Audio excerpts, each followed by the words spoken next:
How you doing there? Welcome back to Babylon Talmud. Today we're studying Daf Kuf Yud Zayin, Daf 117 of Masechta BavaKama. Friends. Yo, friends. Chevre, I mamish don't know what's going to be with Daf Kuf Yud Zayin. It might be a huge daf. It might be another huge one. I can't get a reading for it. I'll tell you, what happened with Kuf Yud Zayin was, I thought it was going to be kind of like an Agadita kind of page, and there is a whole chunk of Agadita, Gewaldige Agadita, amazing Agadita. But I thought it was going to be like all Agadita, and I was just like, I just went straight for the art scroll, honestly. I was like reading from the art scroll, but like, it took ages. Like, and I'll tell you, I haven't even read it inside yet. I've only read it in the art scroll twice. Meaning, it took so long just to read it in the art scroll that I didn't even read it inside, even though I read it twice. It surprised me how long it took. And usually, if it takes a long time to learn, it takes a long time to record. So, like, I'll tell you, I only got up to the Mishnah on Daf Kuf Yud Zayin with Beis. Ideally, I should have really continued until Kuf Yud Ches. I mean, this might be a really, really big daf.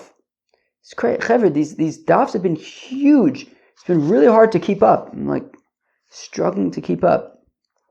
All right. Let's do it. Okay, but there is a really gewaltige agadita here on this daf. So, all right, let's see. Okay, let's get into focus, excited mode. All right, we're going to start on Daf Kuftes Zayin Amud Beis at the Mishnah, about 15 lines from the bottom or so. 5 lines before it starts getting wide. Hagozel Sodom Echavero. Okay, so Shimon steals a field from Reuven. V'natlua Masikin. But then these shtunks come, these shmendriks come, and they take it from the Ganif, from Shimon the Ganif. So Shimon steals a field from Reuven, and then the shmendriks come and steal the field from Shimon the Ganif. Okay. Imakas Medinohi Omla Reishal Chalfanecha. Look, if this was sort of if this wasn't unique to Shimon, that the shmendriks took his field, but they were taking all the people's fields, so Shimon says to Reuven, look, I mean, the shmendriks they're just taking all the fields. Here, take your field, here, take your field back. Meaning the shmendriks took it, but Shimon basically says, here, take back your stolen field. I'm removing myself. That's what Shimon says, and he's out. Okay. The implication being that if that wasn't the case, that if they weren't like taking all the people's field, but somebody came specifically for Shimon's field, so then he would still be on the line to Reuven, as we're going to see in the Gemara.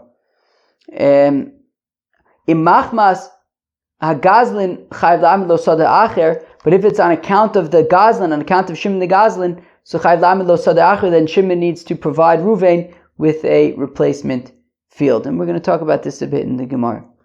Says the Gemara, Omer of Nachman bar Yitzchok, says of Nachman bar Yitzchok, mandetoni masikin lo mishtabish, mandetoni matzikin lo mishtabish. Okay, so some people say masikin, some people say matzikin. Both of them mean shmendriks. Mandetoni matzikin lo mishtabish. If you say matzikin, it's dichsib b'motzur v'motzik. In I don't know, motzers and motziks. It's not a good thing. Umandetoni masikin lo mishtabish dichsib yirash atzlotzal, right? Atzlotzal. Tagminin yachsanine sakoyo. That it's a reference to locusts, and locusts just go around stealing all the crops and stuff. So sakoya is tzlotzel, which is locusts, which are thieves. Okay, so now if Shimon had stolen a field from Reuven, and then these shmendriks come and take the field from Shimon, so if they took it away because of Shimon, I mean, they weren't just taking all the fields in the area, they just specifically took Shimon's, so then he's going to be chayiv to pay back Reuven for his field. What's the scenario?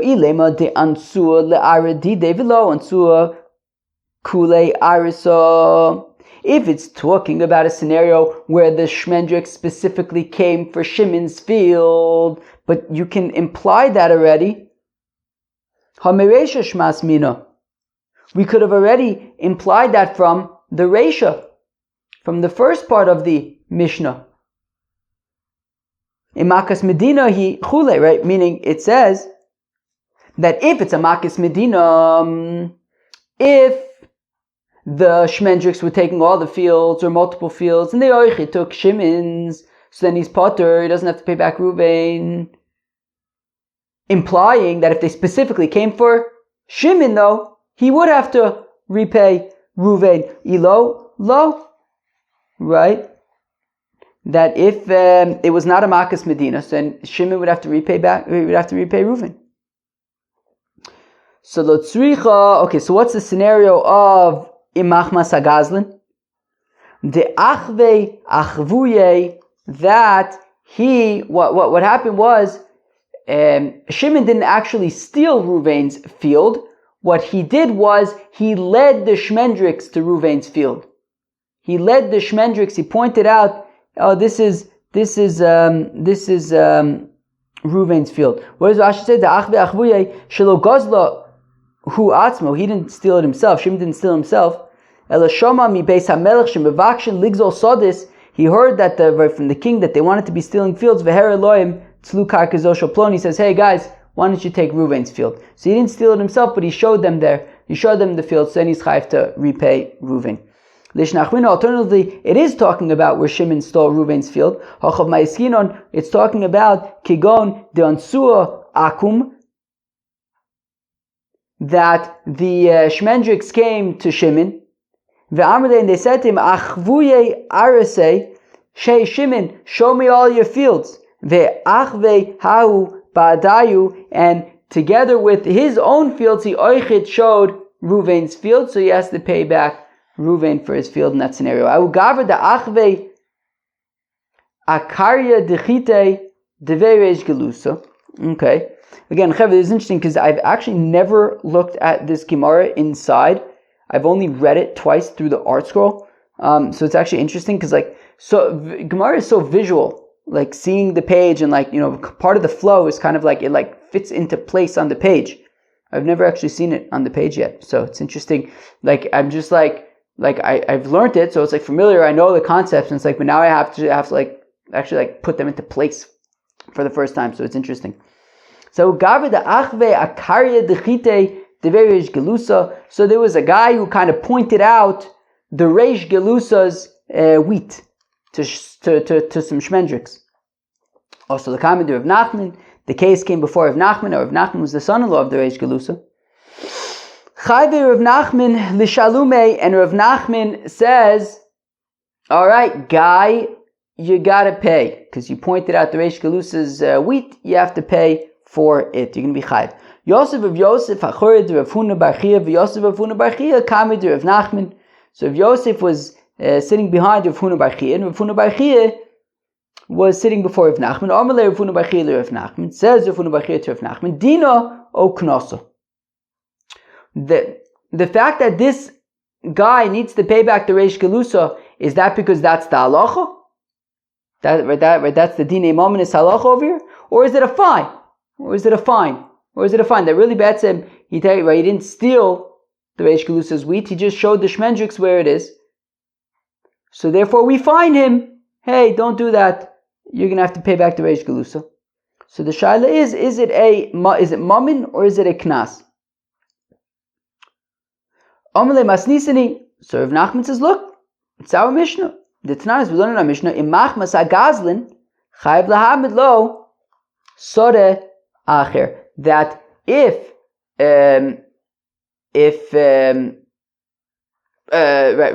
we said that if it was because of the gazlin, so then he has to pay back Reuben. What does that mean? It means that if Shimon points out to the Shmendriks where the field is, where Reuben's field is, so then he has to pay back Reuben. So here, this guy showed the Shmendriks where the Reish Gelusa's wheat was, so therefore he has to pay it back. And because it's the Mishnah, so Rav Nachman say, look, it's the halacha, it's Dina.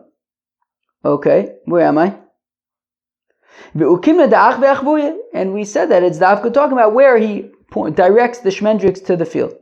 After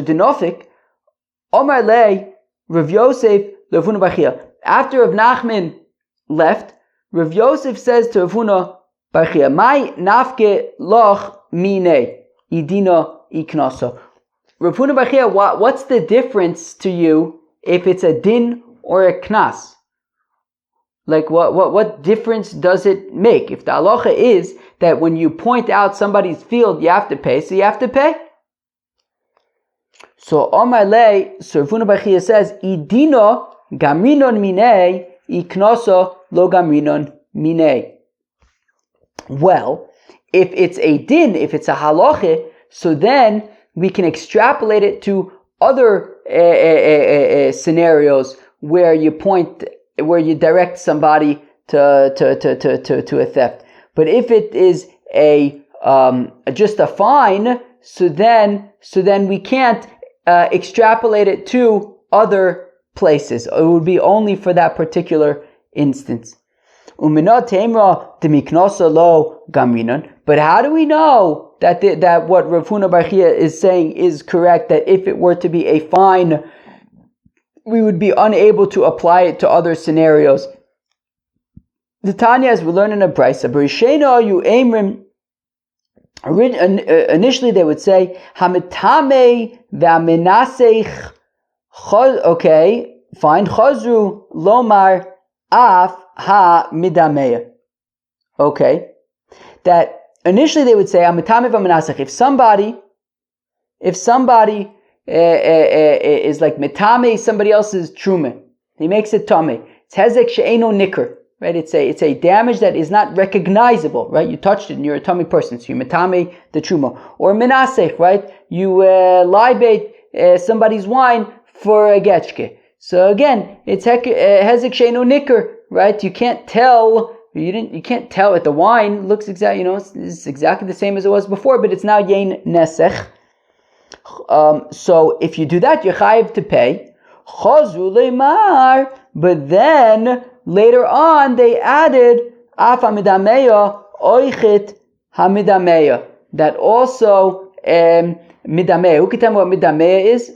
Dimua, miduma.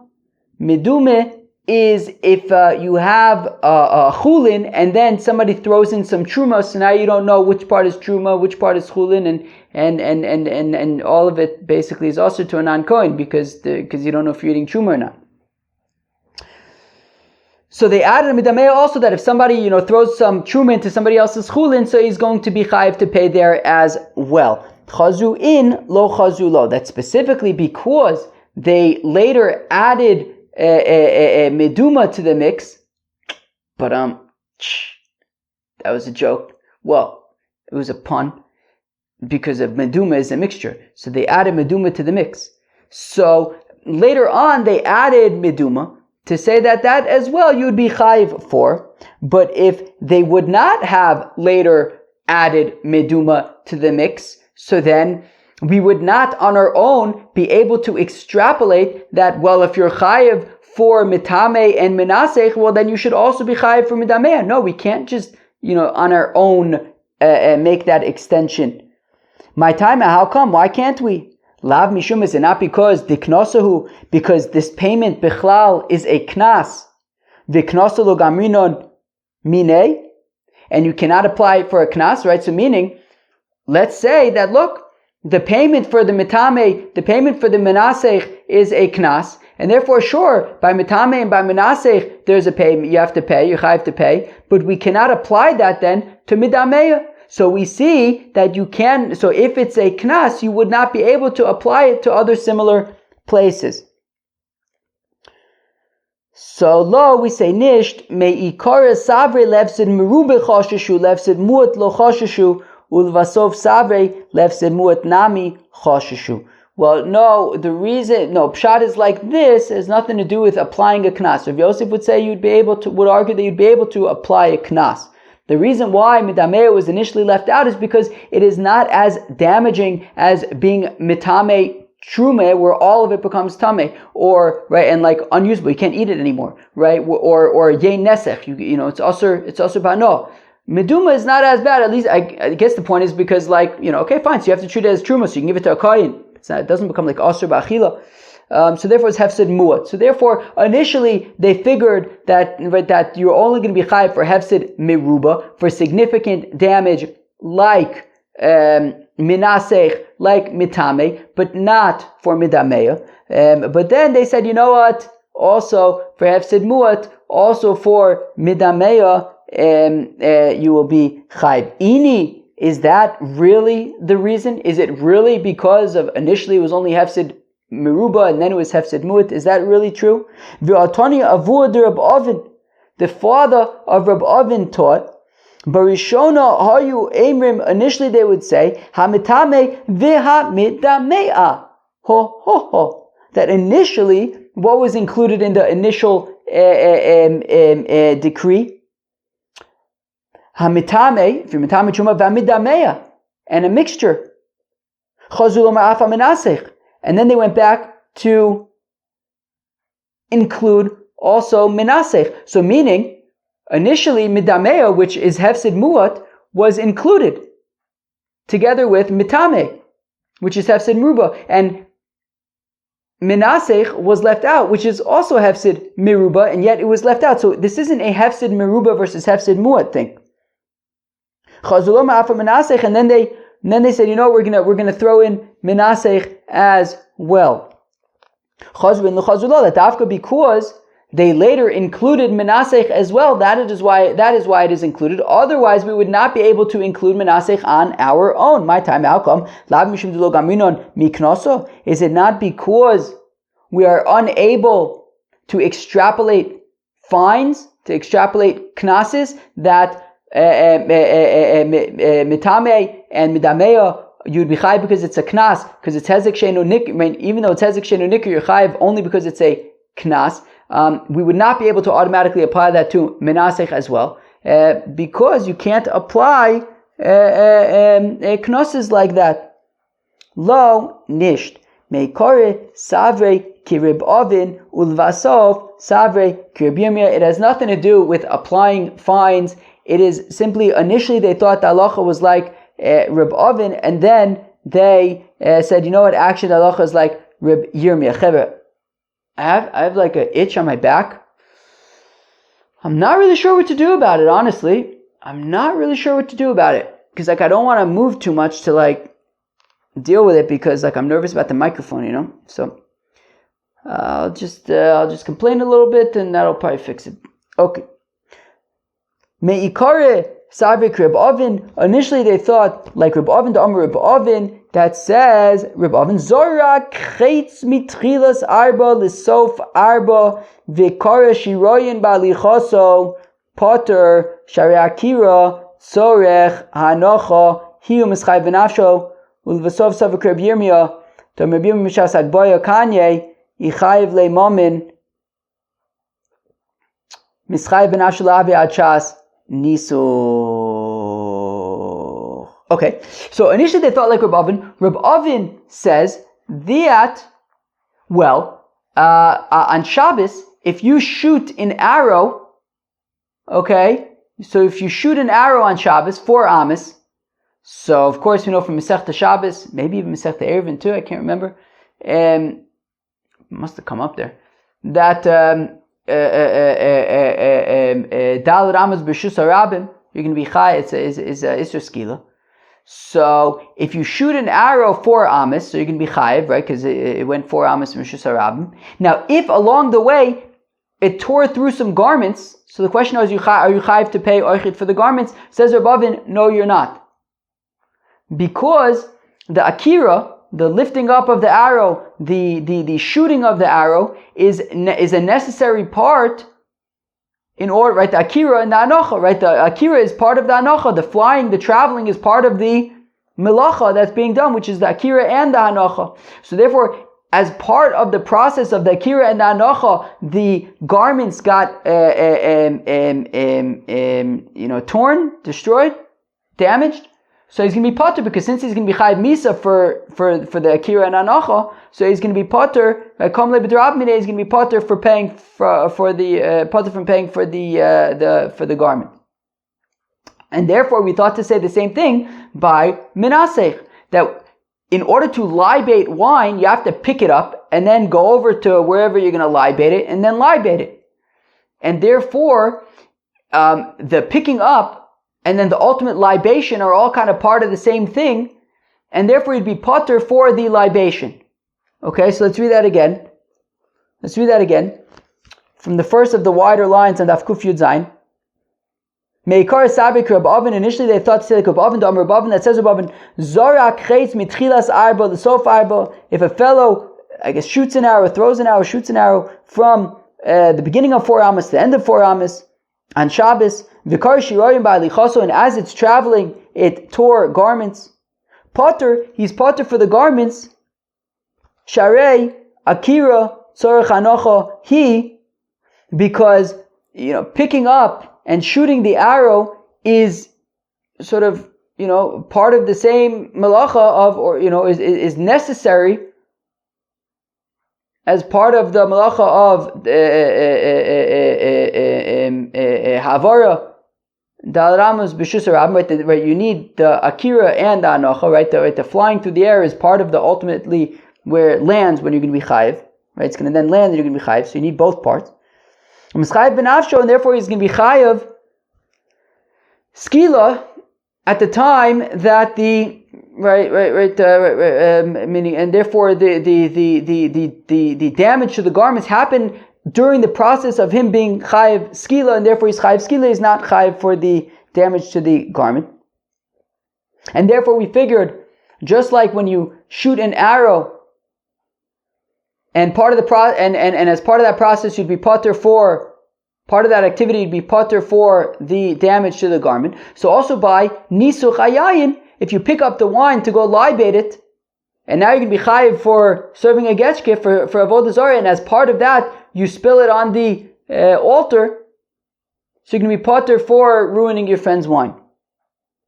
But in the end, they said, it's like Rabbi Yirmiyah, the Amar Rabbi Yirmiyah, Mishas Hagboya Kanye, that when he picks up the wine, at that point, he makes a kinyan on it, and at that point, he's going to be chayiv for the theft.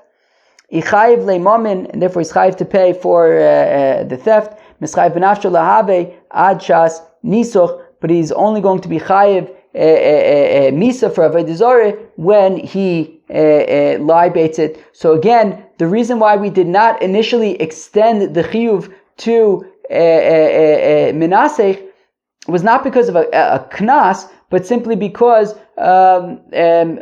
initially we thought that the akira and the anocha, we thought you'd be potter. In the end, we said that you would be chayiv. Rav Huna bar Yehuda iklalevei avione. Okay, so Rav Huna bar Yehuda visited to Be'avione, also the Kamed Rava, and he came before Rava. Amalei, and Rava says to him, have there been any interesting cases that have come before you that you want to discuss? Amalei, and he says, look, Yisrael she'ansu oivdei krichavim veherim mamin chaveru baliyadi. There was a scenario where there was a yid, and the oivdei krichavim, they gave an offer he couldn't refuse, and they said, show us some property. And he showed his friend's property, right? His name was Shimon, and Shimon goes and he shows Reuven's property. And I said that Shimon is going to be chayiv. He has to pay Reuven for the property that he showed to these shmendriks. Omar lei, Rav says, ahader uvde lemare. No, you got to give the field back to meaning Rav Huna bar Yehuda said that Shimon is chayiv to pay Reuven. So we say that no, he deserves to get his money back. He's going to be potter. Tanya, as we learn in the Brayse, Yisrael she'ansu oivdei krichavim, that if you have a yid that the oivdei krichavim forced him v'herem mamin chavero, and then he showed his friend's field potter, then he's going to be potter because he was forced. But if he gave it himself, if he himself gave it over, so then chayiv, then he's going to be chayiv. Omar Rabba says, Rabba, im here me'atzmo, and if he shows it on his own, if he of his own initiative shows his friend's field, kinosav v'nosum bi'adomi, then it would be considered like he gave it himself, and he would be it would be like he gave it with his own hands, in which case he would be chayiv. There was a fellow that the Ovdei Kochavim forced him v'achvei achamre Dirav Mari Brei Dirav Pinchas Brei Dirav Chizde.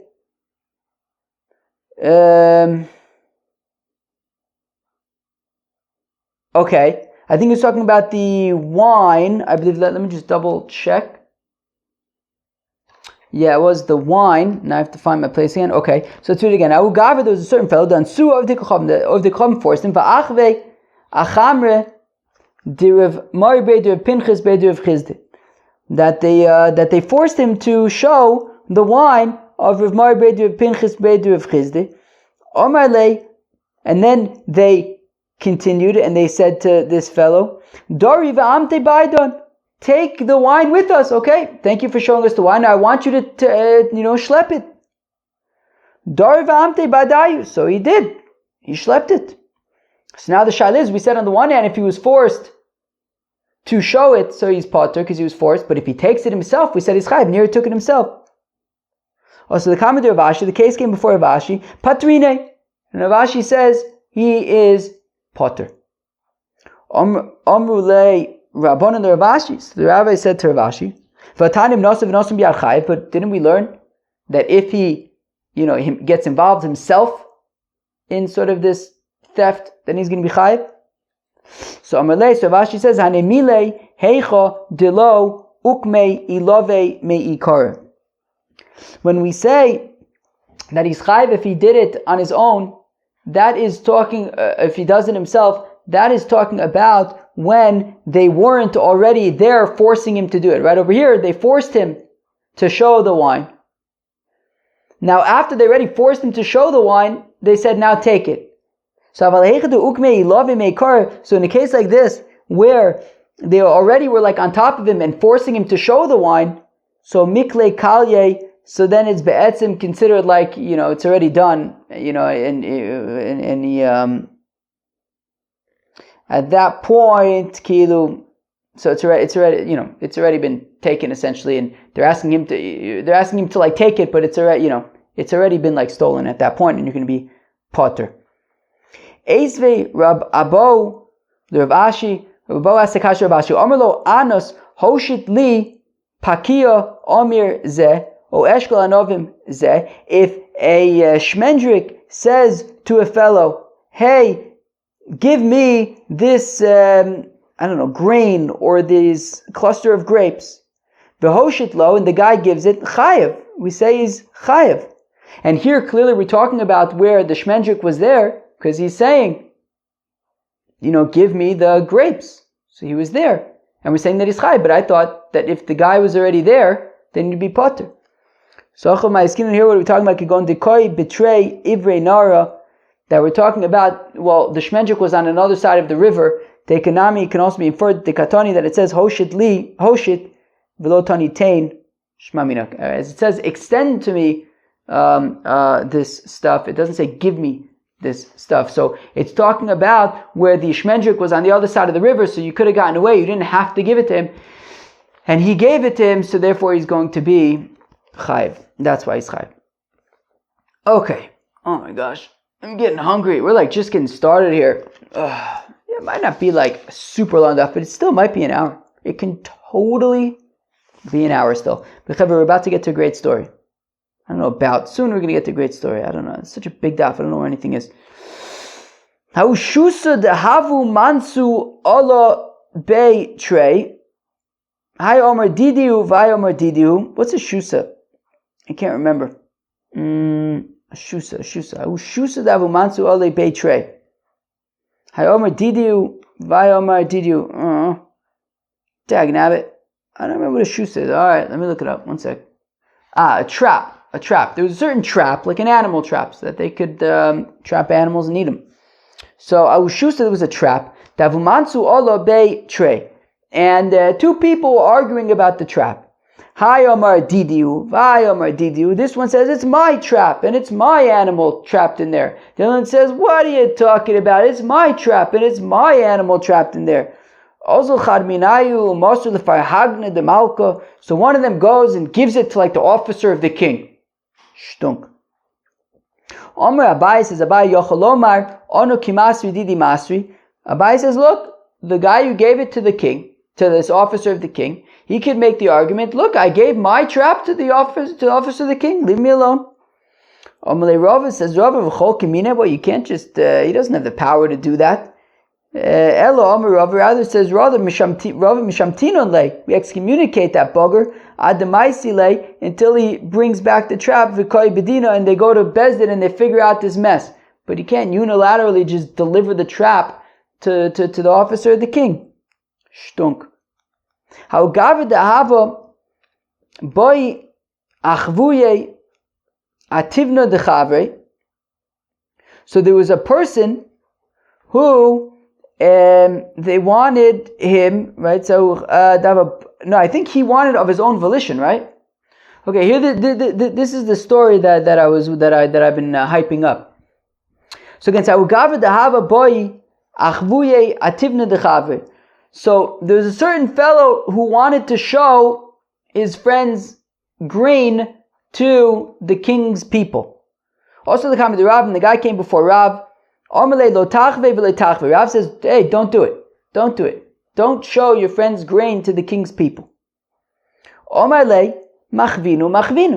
And the guy says, I'm going to do it. I'm going to show my friend's grain to the king's people. Yosef of Kehana Kame de Rav. Now Rav Kehana was sitting before Rav. This is the famous story of when Rav Kehana went to Eretz Yisrael to Rav Yochanan. It's gewaltige Meise. Shamte lakue mine. I don't remember what that means. He basically broke his neck somehow. Wait, 1 second. He dislocated his neck from its place. Okay, sounds very unpleasant. And where am I? Okay, and the guy died, Batsim. The guy died, Batsim. Kari Rav Yilove, and Rav said the following, recited the following pasuk to about Rav Kahana. Bonecha ulfu shachvu b'rosh chultzos, that your sons are lying in the streets. Kiso michmar, like an ox in a trap. Mato zeh kevin shenofel b'michmar. Ein rachmin olav, just like an ox, once it's stuck in the trap, nobody's going to have mercy on it. Af moment shel chavero, also once af moment shel Yisrael, also the money of a yid, once it falls into the possession of the Ovdei Kechavim, ein rachmin olav, they're not going to have any mercy. I think the point was that maybe if this fellow would have gone ahead and pointed out his friend's field to the king's officers, I think the victim could have ended up getting killed or something, and therefore Rav Kahana was preventing this scenario or something like that. Omerle Rav, I believe. Omerle li Rav Kahana. Okay, so Omerle li Rav Kahana. So Rav says to Rav Kahana, Ado idno ahavu parsoi Delo kapte ashvichus dam. Rav says to Rav Kahana, look, until now the Persians were running the place, and they really didn't care about murder, so they couldn't care less that you just murdered somebody. V'hashta iko yavnoe, but now there are Greeks. What are these letters? So they flip them around. Okay, so I goes to Tzunim, flips them around. That initially was the Greeks, which I think makes sense. And now it's the Persians, because I think historically that was, I don't know, I think that's how it went, right? The Kapta Ashvichus Dam. That basically, whoever's in charge now, they're going to be very upset. Whoever's in charge now, they're going to be very upset. You, Rav Kahana, need to get out of here. Ve'amre Mardin, and they're going to say, murderer. Kum sak la'arid Yisrael. Go, Rav Kahana, and make aliyah to Eretz Yisrael. V'kabel Allah delo tikshe li Rabbi Yochanan Shva Shnin, but Rav Kahana, do be careful. When you get to Eretz Yisrael and you go to the yeshiva over there, to Rabbi Yechanan's yeshiva, keep your mouth shut. Don't ask any kashas for 7 years. Ozil, so Rav Kahana made Aliyah, he went to Eretz Yisrael, Ashkechei l'Rish Lakish, to Yosef, v'komisai misivta, d'yoyma l'Rabbanan. So he got to the yeshiva. Where's Rabbi Yochanan? I think maybe he's in Tveria. So I think he's buried in Tveria. So Rav Kahana gets to Eretz Yisrael, and he gets to the yeshiva, and he sees Rish Lakish. Rish Lakish is giving a chazor here to all the students. Amrlu Rish Lakish. Where am I? Okay, fine. The Yosef Komisai Mesivta the Yom Rabban. Fine. So Amrlu Rish Lakish Eicha. So now Rav Kahana then, I guess when the shir is over, he says, okay, so now, I don't know, for some reason he didn't, maybe Rish Lakish went someplace, whatever it is. So he asked the people, he says, okay, how can I find Rish Lakish? Where can I find him? Amrle Amai. They say to Rav Kahana, why are you looking for Rish Lakish? Amrlu, he says to them, Hai Kusha, V'hai Kusha, V'hai Peruka, V'hai Peruka. Look, I'll tell you, I have this kasha on what he said, and that kasha on what he said, and he said, he asked the kasha, I have this answer, and I have that answer. Basically, he tore apart what Rish Lakish was saying. Amrle the Rish Lakish, so they told Rish Lakish, also Rish Lakish, so then Rish Lakish went, also Rabbi Yechanan, Amrle Rabbi Yechanan, and Rish Lakish told Rabbi Yechanan, Ari Ola mi Bavel, a lion has come from Bavel to Eretz Yisrael, le'ayin mar b'misivta d'lemacher. So Rabbi Yochanan, make sure that you are prepared for the shir tomorrow, because this whippersnapper from Bavel is going to ask some very, very difficult kashas. L'macher osvua b'dare kama kame d'Rabbi Yochanan. So the next day in yeshiva, so they had this illustrious guest, Rav Kahana. They sat him in the front row. Right, the way the yeshiva worked, there were 7 rows. The best students were in the front row, and the lesser best students were in the backer rows. So they put Rav Kahana, mamish in the front row, right in front of Rabbi Yechanan. Omer shmaitza v'lo akshe. Rabbi Yechanan is giving over the shir. Rav Kahana zipped his lips. Rav told him, keep your mouth shut for 7 years. Rav Kahana just sat there, quiet. Shmaitza v'lo akshe. Nochamo. Rabbi Yechanan gave a shir. Rav Kahana, not a peep. An chose achore shevedore ad osve vidare basre. So then, look, if you're not producing, if you're not going to prove yourself, well, you're going to lose it. So they put him back. They put him in the further back in the Beis HaMedrash, until he was all the way in the last row. In the last row by the weakest students. Omelei Rabbi Yechanan le Rish Lakish. And Rabbi Yechanan says to Rish Lakish, Arisha Amarta, nice shul.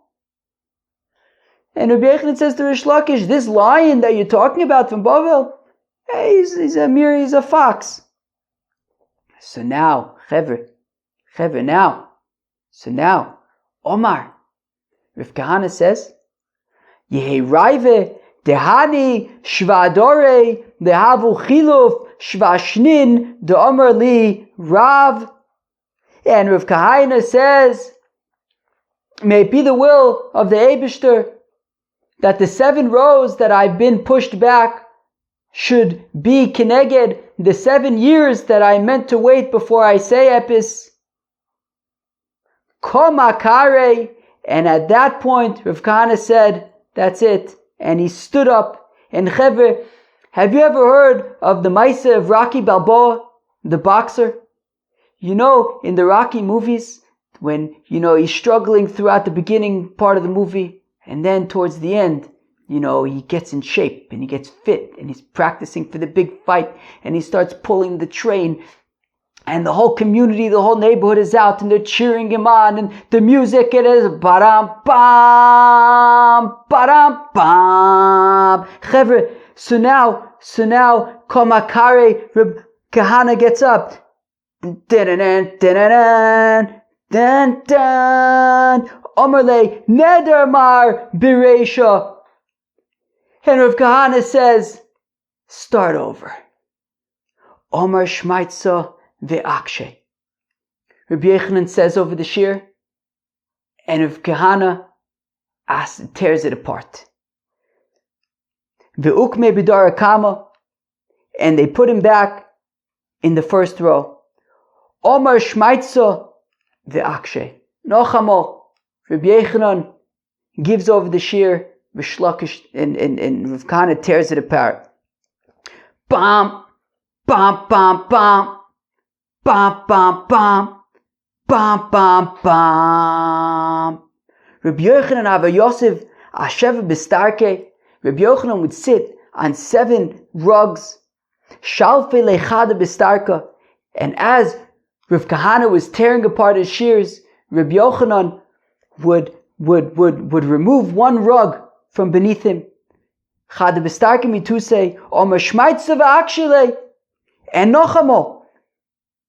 Rabbi Yochanan, he says over a shir, and if Kahana tears it apart. Adi shalfile kule bistarke mituse. Adi Yosef alara. Until there's no more rugs under Rabbi Yochanan, he's mamish sitting on the floor.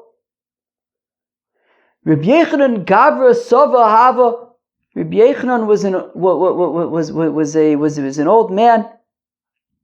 Umesarche gabine, and his eyes were very heavy, his eyelids, they would cover his eyes, his eyebrows, his eyelids. Omar luhu, and he says to the people, Dalu ili einai ve'achzaye. Lift up my eyes, open my eyes for me, so that I can see who this person is. Dalu lei b'mikchalte de chaspa. So they opened his eyes with these silver eye openers. And faithfully, Rabbi Yochanan saw that Rav Kahana's eyes were split. Apparently, he got some kind of knock in the mouth or something, and his lips were split, and it looked savar achuch kamochich bey. And Rabbi Yochanan thought that Rav Kahana was laughing at him. He wasn't. But Rav Yochanan thought that Rav Kahana was laughing at him, was smirking at him. So then Rabbi Yochanan felt bad, and when Rabbi Yochanan felt bad, Rav Kahana died. And the next day Rabbi Yochanan says to the rabbis, Chazisu lebavlo heichi ovid. Did you see what that Babylonian did? Achitzpe. He was sitting there laughing at me. Amrule, they said to him, Darke ochi. They said, what do you mean? He wasn't laughing at you. That's just the way he is. That's just the shape of his lips.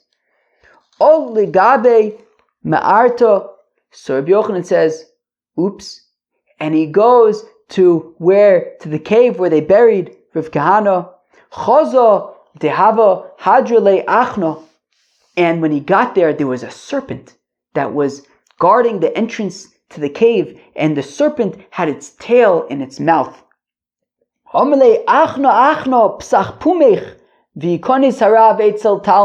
Serpent, open your mouth so that the teacher may go visit his student. Velo pasach. The serpent says, no. Okay, let a colleague go to visit with his colleague. Velo pasach. And the serpent says, no. Yikonis Talmid Eitzel Arav. Let the student go and visit his teacher. Posach lei, and the serpent opens up and allows Rabbi Yochanan in. Barachme v'ukme. Rabbi Yochanan prayed and brought Rav Kahana back to life. Omerle ihava yadaina dedarche demar hochi lo chalsha daiti. If I would have known that your lips looked funny, I wouldn't have felt bad. Hashtalesi marbaida nu Rav Kahana, come. Why don't you come back with us?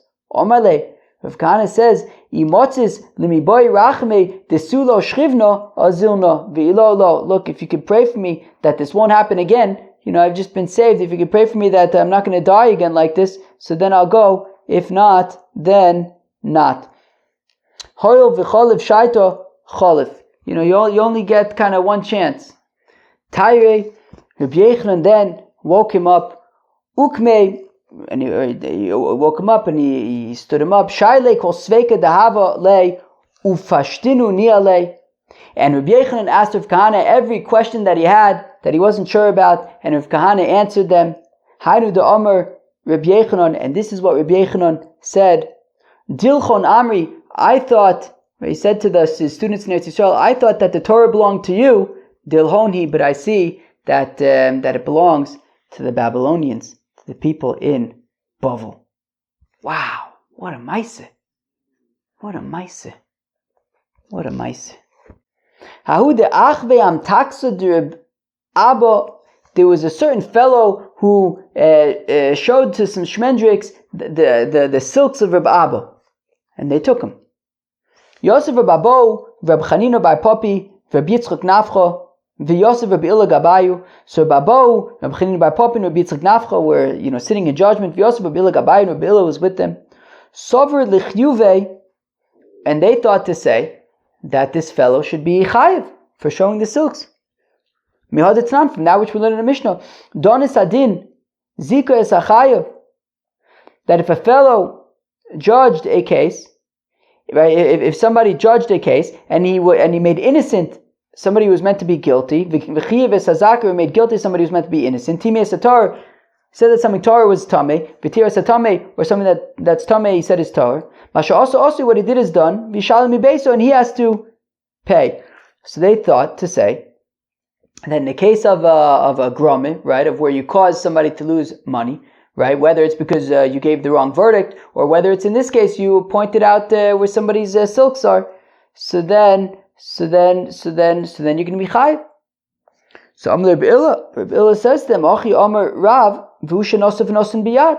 But Rav specifically says that he would only be chayiv if he mamish gave it. So Amri Lei, they said to him, Zil ligabe Reb Shimon ben Elyokim, go to. So they said to the fellow. So they said to Reb Abba, go to Reb Shimon ben Elyokim Reb Elazar ben Pedos that the daine dino de garmei, that they judge cases of garmei, of the causing that you would be chayiv. So also ligabayu, so they went to them chayiv, and they were mechayiv the guide mimasnisim from our Mishnah in machmas hagazlin chayiv, that if it's because of the gazin chayiv lahamid lo soda acher v'ukimne da'ach ve'achvuye, and we said that that's talking about when you show people where it is, and therefore you will be chayiv. So there was a certain person that he was guarding a silver goblet. Sliku ganove ilove, and robbers came. Shakle yaiva lehu, and he gave it to them. Also the kami de rabbos. Now the came before Rabba Patra, and he says that that this fellow is potter. Amalei Abaye says to Rabba, "I matz latzma b'mamon chaveru." But why is he potter? He's saving himself with his friend's money, right? The robbers came, and he says, "Here, take this goblet." It's not his goblet. He's saving himself with his friend's money. So Elo Omer Rav Ashi, rather says Rav Ashi Chazinon. Look, it depends. I inish omid hu adaita didei asu. So if he's a wealthy person, so then they came for him. He's a wealthy guy. They came to rob from him, and he's saving himself with his friend's money. So that's a problem. Below, but if he's not a wealthy guy, then adaita the chaspa asu. Well, then they came for the silver, not for him, but for this object. So he's not saving himself with somebody else's object. They came for the object. He's giving them the object, and he's going to be potter, right? He's just, he got robbed. There was a certain fellow that he was responsible for a wallet that had money in it for pigeon shvuyim to redeem captives. Sliku ganove ilove, and robbers came. Shaklo yaivo nialinu, and he gave them the pigeon shvuyim money. The money meant to redeem captives. So also the kame de Rabba, so the case came before Rabba. Patre, and he says that he's potter. Amalei Abaye says, but why is he potter? He's saving himself from the robbers by giving away other people's money, the pigeon shvuyim money. Amalei says, Rabbi, ein lecha pigeon shvuyim gadol mizeh. I mean, this is like the biggest instance of pigeon shvuyim. This is money that's meant for pigeon shvuyim. He's mamish redeeming himself. So he's potter. There's a certain fellow who put his donkey on a ferry before all of the other people got onto the ferry. Before the other people got on the ferry. And the ferry was going to sink. And a certain fellow came. So the ferry was going to sink, so somebody went and threw the donkey overboard. Vitova, and the donkey sadly died. Also, the Kami de Rabbah, so the case came before Rabbah Patre, and Rabbah said he's potter. Abaye says, why is he potter? He's saving himself using his friend's money. He threw his friend's donkey overboard so that he could save himself. On my lay, Rabbah says, Hi me'ikore rodef hava. Well, this guy who put his donkey, the person who put his donkey on the ferry was be'etzim a rodef. You can tell me what a rodef is? A rodef is somebody who is chasing after somebody to kill him. So this donkey was going to cause everybody to die. Or maybe what's it saying? 1 second. Or maybe even this guy was initially pashit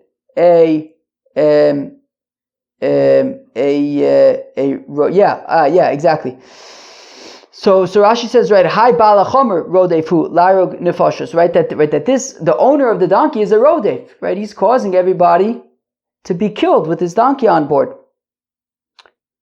Rabbah the Tameh, and Rabbah is consistent with his reasoning. The Amar Rabbah says, Rabbah, Rodef shay Rodef acher chaveiro lehorgo.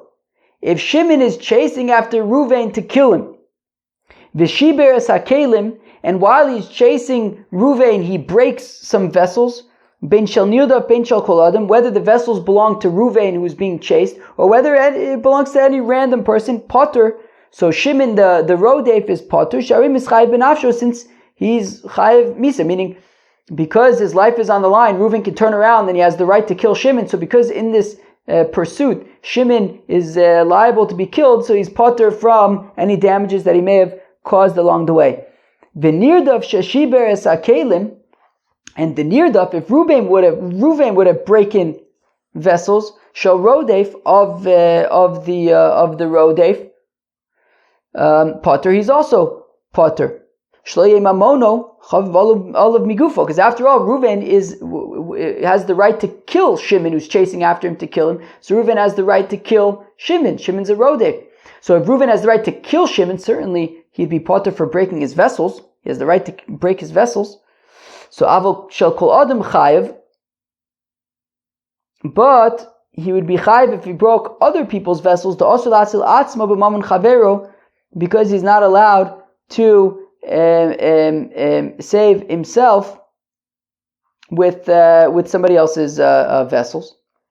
The rodef shahaya rodef achar rodef lehatzil, and if you have Levi is chasing after Shimon in order to save Ruvain, v'shiber kelim, and he broke vessels, bein shel nirdav, bein shel kol adam, whether the vessels belong to Ruvain or whether it belongs to anybody else. Potter, Levi is potter v'lo min adin, and not for technically speaking, that shouldn't be the case. But eloshim yata omerkein, if you don't say this, ein l'cha adam shematzes chavero min harodef. But you're never going to have a scenario where Levi is going to agree to try and save Ruvain if he has to be careful that if he messes up, he's going to be on the line. He's going to be chayiv to pay for stuff. So therefore, to make sure that Levi is going to save Ruvain, we say, look, Levi, go save Ruvain. If you cause any damage to anything, you're going to be potter. So in this case also, right, the guy who brought the donkey onto the ferry was Betzim Rodif, who was causing everybody to be killed. So this guy goes and saves all the people by throwing the donkey overboard. He's going to be potter for that. Chevra, I'm going to stop here, I think. Yeah, I'm going to stop here. We're going to do this tomorrow. I hope tomorrow shouldn't be too long. I'm taka traveling tonight. Chevra, is not a great time. Look, whatever. You got to travel. Let's say it, it's fine. I'm probably going to have to do lots of... I'm going to have to... Chevra, Babylon Talmud has been a lot these days, but I think this is probably like almost an hour or around an hour. A big old das. But Chevra, that story with Rav Kahana, that was something else, Chevra.